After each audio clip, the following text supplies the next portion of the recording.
ഇത് മാരുതിയുടെ Wagon R A1J എന്ന് പറയുന്ന മോഡലിൻ്റെ പവർ സ്റ്റിയറിംഗ് ആണ്. ഇതിൻ്റെ കംപ്ലൈൻറ്റ് എന്ന് വെച്ച് കഴിഞ്ഞാൽ നമ്മൾ പ്ലെയിൻ റോഡിൽ കൂടെ ഓടിക്കുന്ന സമയത്ത് കുഴപ്പമുണ്ടായിരിക്കത്തില്ല. പക്ഷേ നമ്മളൊരു ഗട്ടറുള്ള റോഡിൽ കൂടെ ഓടിക്കുന്ന സമയത്ത് വണ്ടിയുടെ ഫ്രണ്ടിൽ നിന്ന് വല്ലാത്തൊരു സൗണ്ട് തന്നെ കേട്ടോണ്ടിരിക്കും. നമുക്ക് വണ്ടിക്കകത്തിരിക്കുമ്പോൾ ഭയങ്കര ഇറിറ്റേഷൻ ആയിരിക്കും. ആ സൗണ്ട് കേട്ട് വണ്ടി ഓടിക്കും. പിന്നെ നമുക്കൊരു പേടിയായിരിക്കും, വണ്ടി ഓട്ടത്തിൽ വല്ലതും സംഭവിക്കുമോ, വല്ലതൊക്കെ ഊരി പോകുന്നുള്ള പേടിയായിരിക്കും. അമ്മാതിരി സൗണ്ടായിരിക്കും ഫ്രണ്ടിൽ നിന്ന് കേൾക്കുന്നത്. ഇതെങ്ങനെയാണ് കംപ്ലൈൻ്റ് ആകുന്നതെന്ന് വെച്ച് കഴിഞ്ഞാൽ, നമ്മൾ ഗട്ടറിലുള്ള റോഡിൽ കൂടെ കൂടുതലായിട്ട് വാഹനം ഓടിക്കുമ്പോഴാണ് ഇത് കംപ്ലൈൻ്റ് ആകുന്നത്. പിന്നെ ഈ ബൂട്ടൊക്കെ പൊട്ടി ഇതിൻ്റെ അകത്തൂടെ മണ്ണും ചെളിയൊക്കെ കയറി തുരുമ്പൊക്കെ അടിച്ച് അങ്ങനെ ഇത് കംപ്ലൈൻ്റ് ആകാറുണ്ട്. എന്തായാലും നമ്മളിത് സൗണ്ട് കേട്ട് തുടങ്ങുമ്പോൾ തന്നെ കറക്റ്റായിട്ട് വർക്ക്ഷോപ്പുകളിൽ എത്തിച്ച് അതെന്താണെന്ന് ചെക്ക് ചെയ്യിച്ചു കഴിഞ്ഞാൽ ഗുണം എന്താ വെച്ച് കഴിഞ്ഞാൽ, നമ്മൾ ആ സൗണ്ട് കേൾക്കുമ്പോൾ തന്നെ നമ്മൾ കയറ്റി ചെക്ക് ചെയ്യിക്കുകയാണെങ്കിൽ ആ ഒരു സമയത്ത് ചിലപ്പോൾ ഒരു 200-ൻ്റെയോ 500-ൻ്റെയൊക്കെ സാധനങ്ങൾ മാറിക്കഴിഞ്ഞാൽ സ്റ്റിയറിംഗ് ബോക്സ് നമുക്ക് റെഡിയാക്കി എടുക്കാൻ പറ്റും. അല്ലാതെ ആ സൗണ്ട് മൈൻഡ് ചെയ്യാനായിട്ട് വണ്ടി ഓടിക്കുകയാണെങ്കിൽ ചിലപ്പോൾ ഈ സ്റ്റിയറിംഗ് ബോക്സ് അസംബ്ലി തന്നെ നിങ്ങൾക്ക് മാറേണ്ടി വരും. ഇതിനകത്തുള്ളൊരു റാക്കും പിനിയനും എന്നൊക്കെ പറഞ്ഞ സാധനങ്ങളൊക്കെ ഉണ്ട്. അതിനൊക്കെ ഡാമേജ് വന്നു കഴിഞ്ഞാൽ ഇത് റീപ്ലേസ് അല്ലാതെ നമുക്കത് റിപ്പയർ ചെയ്തെടുക്കാനും പറ്റത്തില്ല. പിന്നെ ബോൾ ജോയിൻ്റോ ടയറോഡിൻ്റോ റാക്ക് പുഷൊക്കെ ആണെന്നുണ്ടെങ്കിൽ നമുക്കത് മാറ്റിയെടുക്കാനായിട്ട് സാധിക്കും. പക്ഷേ ഇതൊക്കെ കംപ്ലൈൻ്റ് ആയതിനു ശേഷമാണ് ഈ റാക്കൊക്കെ കംപ്ലൈൻ്റ് ആകുന്നത്. അതായത് സൗണ്ട് കേട്ടിട്ടും നമ്മൾ വാഹനം ഓടിച്ചു കൊണ്ടിരിക്കുമ്പോഴാണ് ആ റാക്ക് കൂടെ കംപ്ലൈൻ്റ് ആകുന്നത്. ആ ഒരു ഇമ്പാക്റ്റ് ആ റാക്ക് താങ്ങത്തില്ല. എന്തായാലും കസ്റ്റമർ ആ സൗണ്ട് കേട്ട് തുടങ്ങിയപ്പോൾ തന്നെ വാഹനം കൊണ്ടുവന്ന് ചെക്ക് ചെയ്യിച്ചതുകൊണ്ട് നിസാര തുകയ്ക്ക് ഈ സ്റ്റിയറിംഗ് ബോക്സ് റീകണ്ടീഷൻ ചെയ്തെടുക്കാനായിട്ട് സാധിച്ചു. പവർ സ്റ്റിയറിംഗ് 2 മോഡലാണ് വരുന്നത്. ഒന്ന് ഹൈഡ്രോളിക് പവർ സ്റ്റിയറിംഗും പിന്നെ ഒന്ന് ഇലക്ട്രോണിക് പവർ സ്റ്റിയറിംഗും. ഹൈഡ്രോളിക് പവർ സ്റ്റിയറിംഗ് ഫ്ലൂയിഡ് ഉപയോഗിച്ചാണ് വർക്ക് ചെയ്യുന്നത്. ഇലക്ട്രോണിക് പവർ സ്റ്റിയറിംഗ് ഒരു മോട്ടർ ഉപയോഗിച്ചാണ് വർക്ക് ചെയ്യുന്നത്.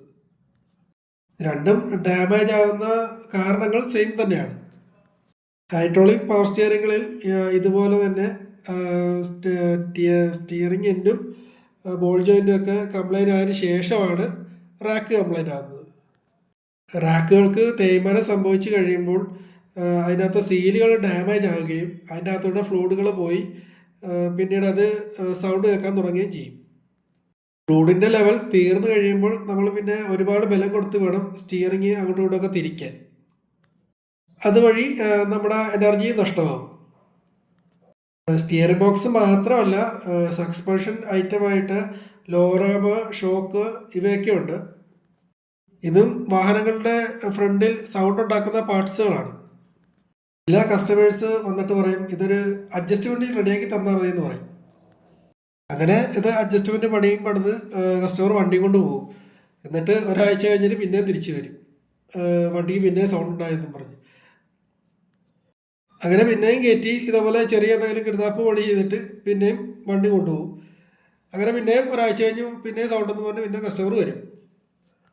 അങ്ങനെ പലപ്പോഴായിട്ട് മുടക്കുന്ന ക്യാഷ് വെച്ചിട്ട് ഒരു പുതിയ സ്റ്റിയറിംഗ് ബോക്സ് തന്നെ നമുക്ക് മാർക്ക് കൊടുക്കാനായിട്ട് സാധിക്കും. ഹൈഡ്രോളിക് പവർ സ്റ്റിയറിങ്ങുകൾ റിപ്പയർ ചെയ്യുന്നതും ഇലക്ട്രോണിക് പവർ സ്റ്റിയറിങ്ങുകൾ റിപ്പയർ ചെയ്യുന്നതും ചിലവും രണ്ടാണ്. റീകണ്ടീഷൻ ചെയ്ത് എടുക്കാനായിട്ട് ചിലവ് കൂടുതൽ ഈ ഹൈഡ്രോളിക് പവർ സ്റ്റിയറിങ്ങിന് തന്നെയാണ്. ഇലക്ട്രോണിക് പവർ സ്റ്റിയറിങ്ങുകളിൽ അങ്ങനെ മോട്ടർ പെട്ടെന്നൊന്നും അങ്ങനെ കംപ്ലൈൻ്റ് ഒന്നുമല്ല. മോട്ടറുകൾക്ക് നല്ല വിലയുള്ളത് തന്നെയാണ്. ഹൈഡ്രോളിക് പവർ സ്റ്റിയറിങ്ങിനും ഒരു മോട്ടറുണ്ട്, അത് ഫ്ലൂയിഡ് പമ്പ് ചെയ്ത് കൊടുക്കുന്നതാണ്. അതും ഡാമേജ് ആകും. പക്ഷേ അത് എങ്ങനെ ഡാമേജ് ആകുന്നതെന്ന് വെച്ച് കഴിഞ്ഞാൽ അതിനകത്തുള്ള ഫ്ലൂയിഡ് കറക്റ്റായിട്ട് നമ്മൾ മാറിക്കൊടുത്തില്ലെങ്കിൽ അത് കംപ്ലൈൻ്റ് ആകും. അതൊരു 15,000-20,000 കിലോമീറ്റർ ആകുമ്പോൾ തന്നെ ആ ഫ്ലൂയിഡുകൾ മാറിക്കൊടുക്കണം. ഇല്ലെന്നുണ്ടെങ്കിൽ അത് അതിൻ്റെ കളർ വ്യത്യാസം വന്ന് അത് കട്ടിയായി ഫ്ലൂയിഡ് സർക്കുലേഷൻ നടക്കാതെ അത് ബ്ലോക്കായി പോകും. അങ്ങനെയും ഹൈഡ്രോളിക് പവർ സ്റ്റിയറിങ്ങുകൾ കംപ്ലൈൻ്റ് ആവും. ഹൈഡ്രോളിക് പവർ സ്റ്റിയറിങ്ങുകൾ റീകണ്ടീഷൻ ചെയ്ത് എടുക്കുന്നത് ഞാൻ പിന്നീട് അപ്ലോഡ് ചെയ്യുന്നതായിരിക്കും. അപ്പോൾ എനിക്ക് നിങ്ങളോട് പറയാനുള്ള എന്താണെന്ന് വെച്ച് കഴിഞ്ഞാൽ, നമ്മുടെ വാഹനങ്ങളിൽ ഫ്രണ്ടിൽ നിന്ന് സൗണ്ടോ ബഹളമോ എല്ലാം കേൾക്കുന്ന സമയത്ത് നമ്മളത് വെച്ചോണ്ടിരിക്കാതെ അത് എത്രയും പെട്ടെന്ന് തന്നെ വർക്ക്ഷോപ്പുകളിൽ കയറ്റി അത് ശരിയായ രീതിയിൽ റിപ്പയർ ചെയ്ത് എടുക്കേണ്ടതാണ്. അല്ലാത്ത പക്ഷം ചിലപ്പോൾ നമുക്ക് 500 മുടക്കേണ്ട സ്ഥാനത്ത് ചിലപ്പോൾ 10,000 മുടക്കേണ്ട ഒരു അവസ്ഥ വരുമായിരിക്കും. അപ്പോൾ നിങ്ങളുടെ വാഹനങ്ങൾ കൃത്യമായിട്ട് തന്നെ ചെക്ക് ചെയ്യിക്കുക. Thank you.